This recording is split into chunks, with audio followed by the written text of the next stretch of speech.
Naisagawa ng maayos ang programang Dugong Magiting Donate Blood to Save Lives na naglalayong hikayatin ang publiko na mag-donate ng dugo bilang bahagi ng magandang advokasya ng Cagayan Police Provincial Office para sa kalusugan at pagtulong sa kapwa na naidaos sa SM City Tuguegarao kahapon, ika-6 ng Oktubre taong kasalukuyan.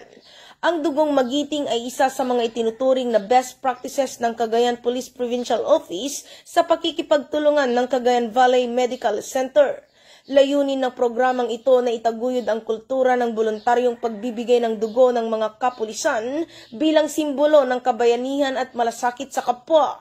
Sa pamamagitan ng matibay na ugnayan ng Cagayan Police Provincial Office at Cagayan Valley Medical Center, patuloy na naisasagawa ang mga blood donation drives na nagbibigay pag-asa sa mga pasyenteng nangangailangan. Ito ay isinasagawa quarterly upang makalikom ng sapat na supply ng dugo at mas marami ang matulungang pasyente, lalo na sa panahon ng kagipitan at pangangailangang medikal.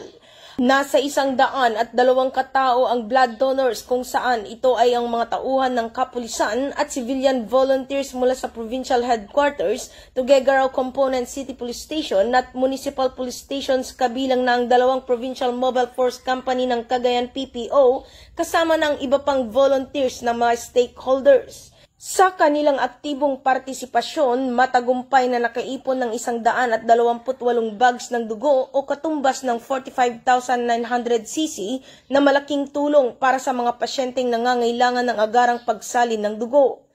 Ang Dugong Magiting ay hindi lamang panawagan kundi pagkilala rin sa kabayanihan sa simpleng paraan ng pagbibigay ng dugo. Sa bawat patak ng dugong ibinibigay, may buhay tayong naililigtas.